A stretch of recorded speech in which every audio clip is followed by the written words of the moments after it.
Good evening, everyone. Thank you. My name is Richard Bynum, and I am proud to welcome you on behalf of the Community Foundation's Board of Trustees.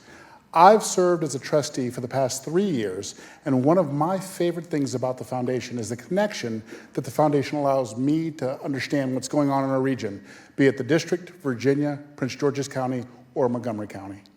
This is a historic evening for the Community Foundation as we celebrate our 50th anniversary.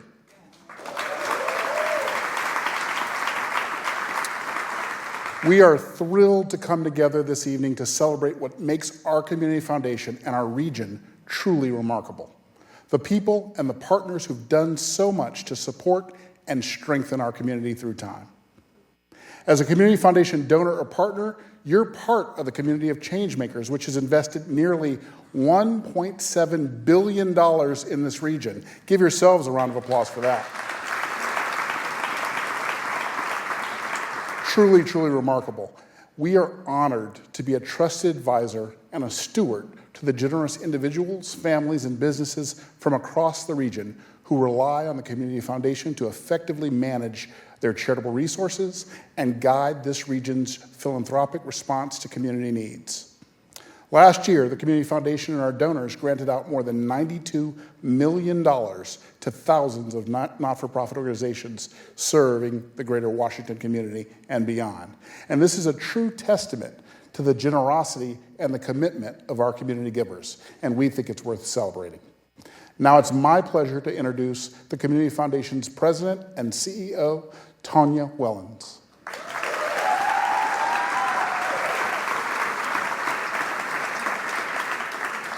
Tonia was named the CEO just at the start of the pandemic a little more than 3 years ago, and she certainly hit the ground running by leading the region's largest coordinated philanthropic response and recovery effort, for which she was recognized as the Not-for-Profit Leader of the Year by the Washington Business Journal. Based on what we've learned through that response, Tonia has also led the board and staff to develop an ambitious 10-year plan to pursue economic justice. Please join me in welcoming Tonia to the stage.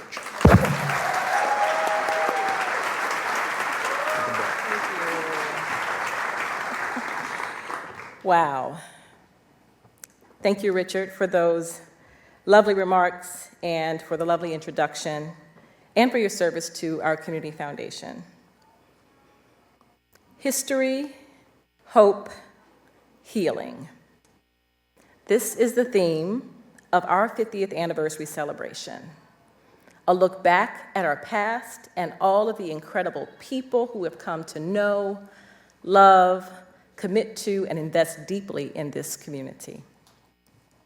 Hope represents our present, our persistent commitment to build community, to respond to current conditions, to express our love for humanity by giving and engaging and working for and with people in community right now.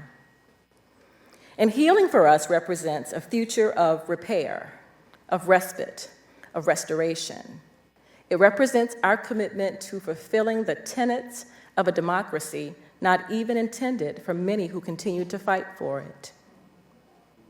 It speaks to our obligation to envision new futures where people have been made whole, where dignity is restored, and where opportunity is not just within reach, but is available to every corner, every zip code, to every race, creed, and color.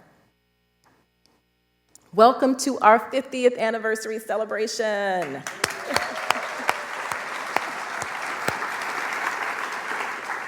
And welcome to the museum, the National Museum of African American History and Culture. You all look really good out there. There are many elected officials here with us this evening who've come across from across DC, Maryland, and Northern Virginia. I want to invite you to just stand very quickly to be acknowledged. We want to thank you for your support over the years. If you're an elected official who's in the room, please stand. Thank you.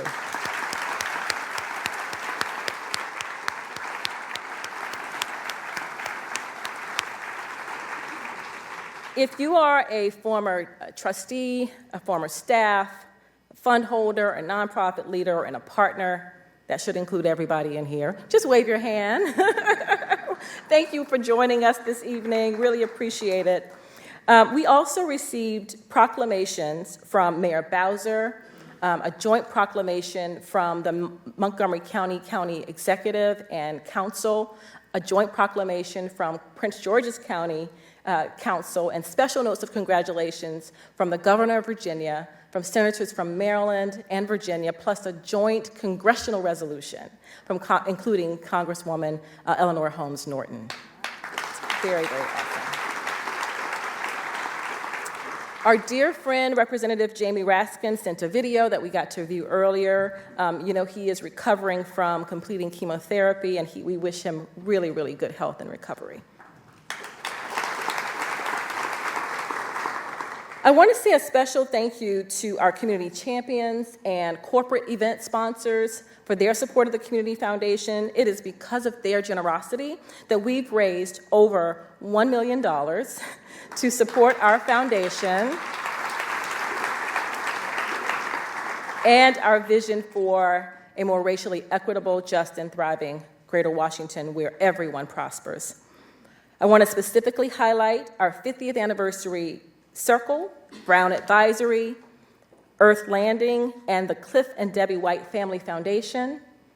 Our benefactors, the Bainham Family Foundation, Bethesda Magazine, Capital One, Care First, Chevy Chase Trust, Leah Dean, Chirito and Bill Cravant, the Leader Family Foundation, the Meyer Foundation, MGM, National Capital Bank, Roger Sant, and Representative Doris Matsui, SEI, Smart Family Foundation, Sterling Spearn, and Diana Aviv. Let's give them all a round of applause. So tonight we are excited to celebrate the spirit of philanthropy by acknowledging a person who continues to live out their commitment to justice and freedom and an equitable future for all of us. A person whose work honors history, embraces hope, and builds the future we've all dreamed of. In just a little bit, we'll introduce you to our Spirit of Philanthropy Award honoree, Terry Lee Freeman.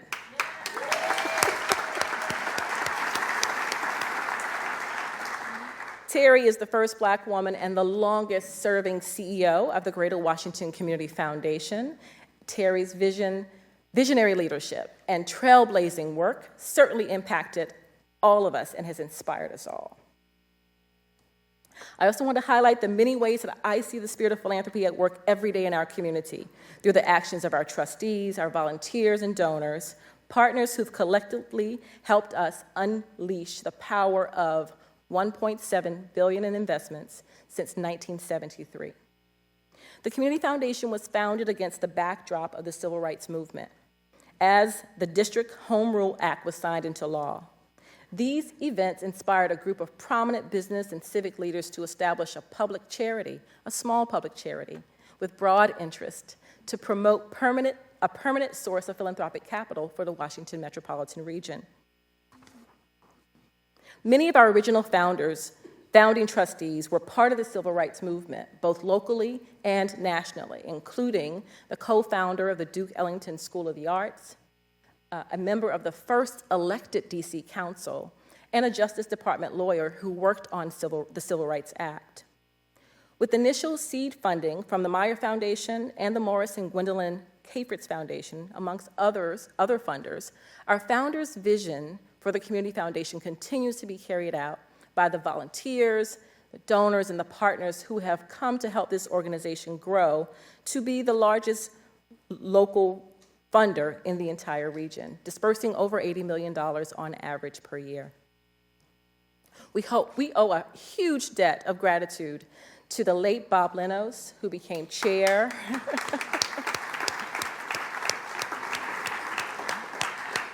Bob Lenos became chair of the Community Foundation's board in 1992, and he invited influential leaders like Katharine Graham, Joan Maxwell, Larry Huff, Stuart Bainham, Vicki Sant, Michelle Hagins, Diane Bernstein, Chirito Cravant, and a list of others to join him in revitalizing the organization.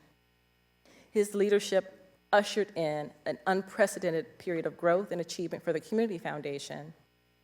Wellons also hired Bill Hart, an early CEO who is here with us tonight.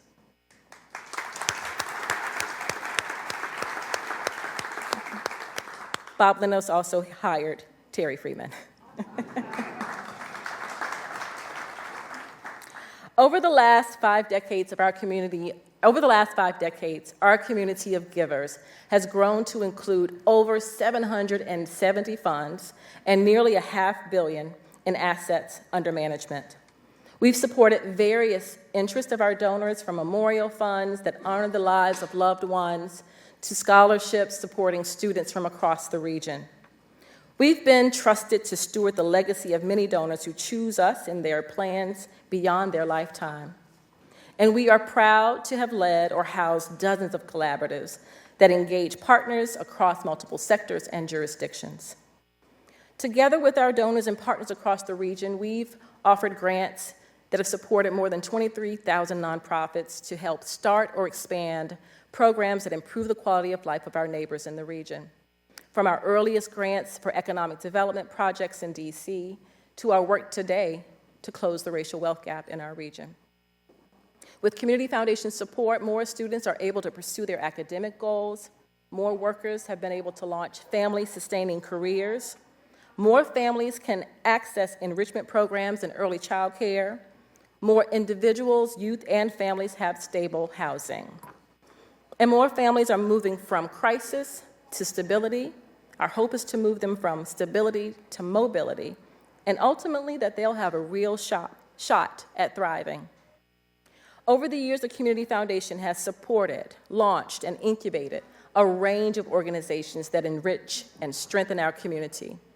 Starting in 1998, we provided office space, funding, and introductions for the early founders of City First Bank.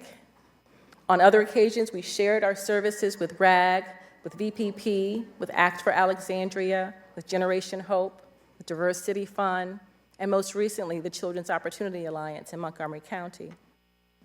These ventures speak to the catalytic nature of community foundations and our obligation to respond to pressing needs and to build the future. And while the needs of our region have evolved over time, the Community Foundation has been there when this community needed it most. We served as a community quarterback, a role we proudly embody, responding to the crisis of the 9/11 attack on the Pentagon, to the financial crisis, both in 2008 and in 2011, and to the most recent COVID-19 pandemic. I want to give a shout out to Dan Mayers, our longest serving board member and the former chair of the Survivors Fund. Dan is in the audience with us tonight. In the late 90s, we enhanced our local presence by launching affiliates, now known as local offices, in Montgomery County and in Prince George's County. This helped expand our local expertise and grant-making initiatives like Sharing Montgomery, which is still one of the longest continuously running programs at our foundation. This year, we are also celebrating the 25th anniversary of the Prince George's County Community Foundation becoming part of our Community Foundation family. Our legacy, that's amazing. Our legacy in the county includes several community benefit agreements with Jack Kent Cooke, with MGM, and the Waltons family, all beginning under the Wayne Curry administration. And in addition to running local and regional grant-making programs in Northern Virginia and working closely with our local government partners there, we're also proud to partner with our peer community foundations in Northern Virginia. So, if our first 50 years are prologue to the future, then it means we're in for an interesting ride. One that is full of possibility and progress, but one that will certainly bring forth crises known and unknown, particularly as we evolve our democracy and our economy, and particularly as we pursue DC statehood and the challenges to home rule, and as we solve, cure, and resolve the structural legacies that led to the inequality, the inequity, and every gap our sector seeks to close. So does all of this sound ambitious? It does. It is. But when I was a kid growing up in Southern Virginia, I wasn't particularly confident that we would see the first African American to be elected governor of my home state.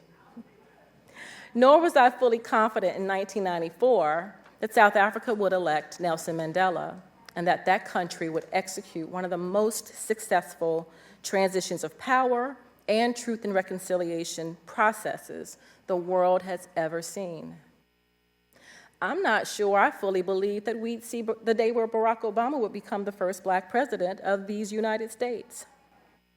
And yet, all of these evolutions to democracy, to our democracy, happened over the span of 20 years, not 50 years, a 20-year span. So to evolve our economy, the same bold approach to possibility is required. This place in history is where I often refer to as the in-between. It feels incremental. And sometimes we take one step forward, and then we take one step backwards. But when we roll up our sleeves to do the work, we build coalitions. We listen to people. We shift hearts and mind. And we change policies so that we can scale, so that we can experience the transformative. The Community Foundation is committed to the possibilities and doing the work in between that leads to the truly transformational. And that's why I am so excited that our Board of Trustees approved a 10-year strategic plan, that offers us a North Star of increasing economic mobility and closing our region's racial wealth gap. Our plan lays out the critical path to grow our foundation and to place more resources in the hands of people who need them the most. And now, as we celebrate the Community Foundation's 50th anniversary, I have some exciting news to share. Over the last year, our Board of Trustees has quietly launched the leadership phase of Together We Prosper, a $50 million campaign to set us on the path to closing our region's racial wealth gap. This is a 3-year campaign that's co-chaired by trustees Karen Leader and Bill Taylor, and it will fund 2 critical priorities of our strategy. With your support, we will raise and deploy capital to put to powerful economic strategies to work in parts of our community experiencing the deepest disparities and historical disinvestment. We'll invest in guaranteed income pilots, in children's trust accounts that will allow them to begin building wealth as early as kindergarten, and we'll support other wealth-building strategies for people who need them the most. Our strategy has us moving people from crisis to stability, from stability to mobility, and really ultimately having a real shot at thriving in our region. Our second priority, Endow Greater Washington, will help us to serve the needs of the community, of this community, today and into building for the future by building permanent funds for our foundation and for the not-for-profit sector to ensure that there are philanthropic resources for generations to come. So some say that the racial wealth gap is too big to be solved. We believe it's too urgent to be ignored.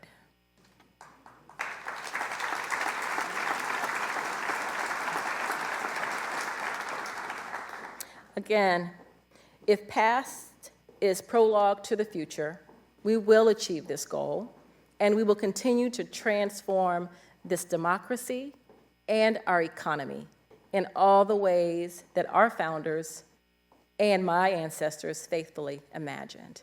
Thank you all very much.